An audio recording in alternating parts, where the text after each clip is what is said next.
Halo Sobat Gemas, selamat datang di program Generasi Emas bersama saya Rozi Uno. Kali ini kita akan bahas tema baru. Ya, ada yang sudah tahu temanya?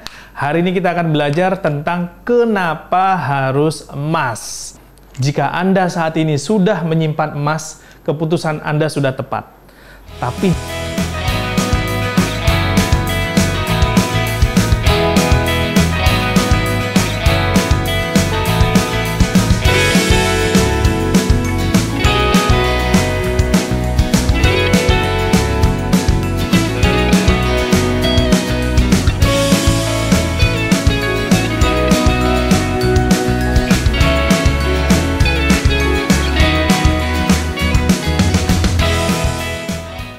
dibanding instrumen lainnya yang kita juga tahu itu juga melindungi aset.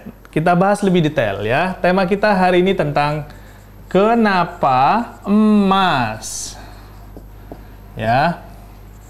Kenapa harus emas ya? Pasti dari Sobat Gemas pada bertanya, kenapa sih harus emas? Bukannya ada yang lain, ada yang properti, ada apa lagi? Coba sebutin. Ada saham, apalagi sebutin ya.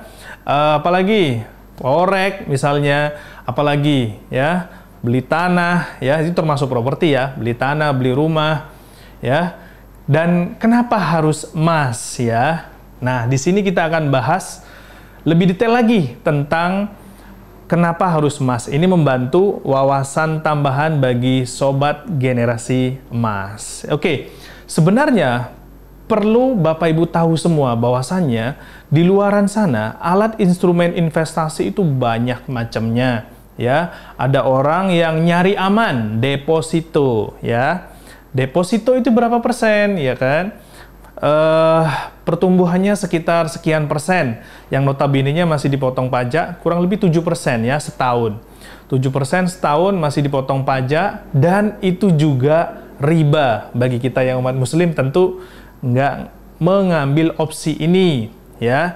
Kemudian ada lagi apa? Properti ya. Nah, ini dia kenapa properti bagus ya, properti bagus, tapi perlu Anda tahu bahwasanya tidak semua properti ketika Anda butuh uang, Anda tidak cepat mencairkannya. Ya, Anda tidak cepat mencairkannya. Itulah kenapa hari ini kita bahas lebih detail tentang emas. Kenapa harus emas? Yang pertama, apa coba? Ada yang tahu? Yang pertama, emas tidak kadaluarsa. Ya. Tahukah Anda? Oke, yang pertama, tidak kadaluarsa. Apa sih kelebihan dari emas dari sisi tidak kadaluarsa? Tahukah Anda bahwasanya emas pernah ditemukan di Israel ya? Itu ternyata setelah digali ditemukan koin-koin yang itu dari zaman Nabi Isa dulu. Pokoknya zaman-zaman kerajaan Romawi dulu itu ditemukan di situ. Satu tempat begitu yang isinya semuanya koin, dan koin itu berasal dari zaman yang sangat jauh, 2000 tahun sebelum Masehi. Ya, kenapa demikian? Karena ini ya, emasnya tidak kadaluarsa, tidak dimakan oleh zaman, ya. Mau cuacanya ekstrim, mau itu banjir, mau di dasar laut, emas adalah emas, ya. Tidak berkarat, ya, tidak kadaluarsa. Dan itu alasan kenapa dari zaman dahulu emas selalu menjadi opsi untuk menjadi alat tukar. Karena begitu kita pegang, kita simpan, ya, kita simpan, emasnya tidak akan terkikis, emasnya tidak akan berkurang, kadarnya pun juga tetap terjaga. Itulah keajaiban dari emas, ya. Satu, tidak kadaluarsa. Ya, silakan dicatat. Dibandingin yang lain, itu biasanya kadaluarsa, ya, ada masanya. Kemudian yang kedua, ya, ini tidak terkena inflasi. Nah, tidak terkena inflasi. Ya, maksudnya bagaimana? Ya, bahwasanya sekarang, ya, sekarang berapa banyak aset yang kita punya, ya, aset yang kita punya itu setiap tahunnya terus berkurang. Jadi kalau Anda saat ini punya uang di bank 1 miliar, ya, simpan deh setahun ke depan. Itu aset Anda memang nominalnya masih 1 miliar. Tapi tahukah Anda bahwasannya nilai dari aset Anda sebenarnya sudah turun? Karena apa? Tergerus oleh inflasi. Sedangkan inflasi yang terjadi setiap tahunnya itu kurang lebih 2-5%. Ya, 2-5%. Bahkan inflasi di Turki itu bisa sampai 40%. Ya, masing-masing negara beda, tergantung kekuatan ekonomi negara itu. Jadi kalau Anda berada di Turki misalnya, uang Anda 1 miliar, memang nominal 1 miliar, tapi tahukah Anda sebenarnya nilainya berkurang 40%. Ya, jadi sebenarnya nilai realnya cuma 600 juta kalau dibelikan barang. Ya, itu karena apa? Karena mata uang yang kita punya itu tergerus oleh yang namanya inflasi. Karena apa? Cadangan emas dengan uang yang beredar jauh lebih besar daripada uang yang beredar.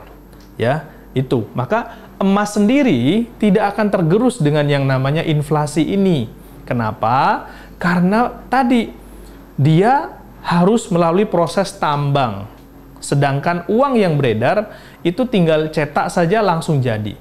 Ya, maka kalau seandainya Anda menyimpan aset Anda dalam deposito, Anda mendapatkan gain 7%, itu sebenarnya yang diberikan oleh bank adalah inflasi ini. Uang Anda sebenarnya berkurang. Karena apa?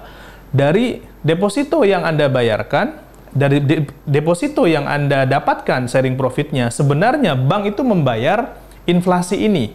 Ya, membayar inflasi yang terjadi di negara itu hanya nutupi, tapi uang Anda tidak berkembang. Padahal dengan adanya emas, ya, ada yang namanya potensial income.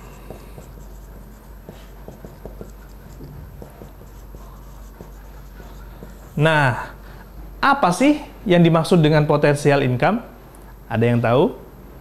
Ya, potensial income itu adalah suatu kondisi di mana emas yang Anda punya, ya, emas yang Anda punya, Anda simpan jangka waktu panjang, Anda akan menikmati kenaikannya. Tahukah Anda, emas di tahun 2010 dengan tahun 2022 ini sudah melalui kenaikan yang sangat dahsyat. Ya, yang sangat dahsyat. Sudah di atas 100%. Ya, sudah di atas 100%. Nah, sekarang hari ini emas sudah di atas 1 juta. Ya, emas sudah di angka 1 juta. Bayangkan ketika Anda punya uang, tidak Anda taruh di bank, tapi Anda belikan dalam bentuk emas, maka Anda akan menikmati yang namanya potensial income. Emas memang tidak akan membuat Anda kaya, tapi percayalah, emas menjaga harta kekayaan Anda dari yang namanya inflasi. Jadi nilainya terus bisa terjaga sepanjang masa, ya. Sepanjang masa Anda menyimpannya. Kalau Anda jual, ya tentu sudah berkurang nilainya. Ya, kemudian selain ini apa? Ya, tidak bisa dipalsukan. Nah, ya, emas adalah emas. Apapun teknologinya, apapun caranya, digunakan untuk memalsukan emas akan ketahuan. Ya, coba Anda perhatikan, ya, emas ketika dipalsukan dengan berbagai macam cara, itu orang langsung tahu ini bukan emas. Kan ada tuh istilahnya emas Soekarno, apalagi tuh, ya, gambarnya kuningan, bentuknya kayak emas, tapi padahal sebenarnya itu bahan kuningan, ya, bahan kuningan. Orang langsung bisa tahu ini emas atau bukan. Sampai hari ini belum ada yang bisa memalsukan emas. Bahkan ada orang nambang, nemu batu gede-gede dikira itu emas, padahal itu bukan emas. Ya, itu hanya batu seperti emas saja. Karena emas itu pada hakikatnya ketika proses tambang jarang sekali bongkahan gede-gede. Ya, itulah kenapa biasanya untuk menambang emas 1 ton atau 1 kilo saja itu dibutuhkan ngeruk banyak sekali pasir. Kalau kita ngelihat di Freeport, ya, itu dari sekian pasir yang dikeruk itu hanya mendapatkan sekian kilo. ya. Padahal tuh kalau kita ngelihat alat berat itu sudah maksimal tuh sampai ke bawah, ya. Jadi prosesnya tidak mudah, proses nambangnya, dan juga tidak bisa dipalsukan, ya. Kemudian apa lagi, ya? Emas adalah alat instrumen investasi yang paling liquid, ya. Liquid itu apa sih, Pak?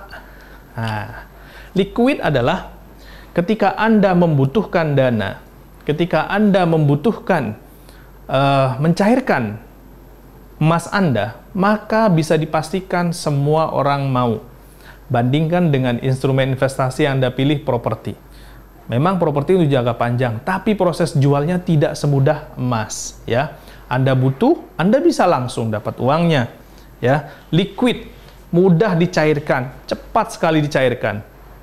Jadi Anda tinggal datang ke toko emas, Anda sudah bisa langsung menikmati hasil dari potensial income-nya dan juga menikmati aset Anda untuk kebutuhan Anda, ya.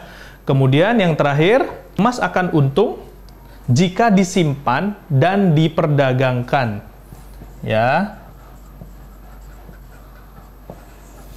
Jadi, jika Anda saat ini sudah menyimpan emas, keputusan Anda sudah tepat. Tapi jika Anda mendagangkannya, memperjualbelikannya, itu jauh lebih untung, ya. Itulah kenapa toko emas itu bisa bertahan puluhan tahun, itu karena menyimpan emas saja sudah untung, apalagi mendagangkannya. Mereka sudah paham ilmu ini, ya. Bahkan diturun-turunkan itu terus-menerus bisa untung. Karena apa? Orang kalau sudah dagang emas, itu sudah tepat, karena aset real yang dia baca itu bukan aset rupiahnya, tapi berapa saldo emas Anda. Ya, ketika Anda mendagangkan emas, itu jauh lebih banyak keuntungan Anda. Baik Bapak Ibu, itulah pemaparan kita hari ini terkait dengan kenapa harus emas. Sampai ketemu di program Generasi Emas berikutnya. Sampai jumpa.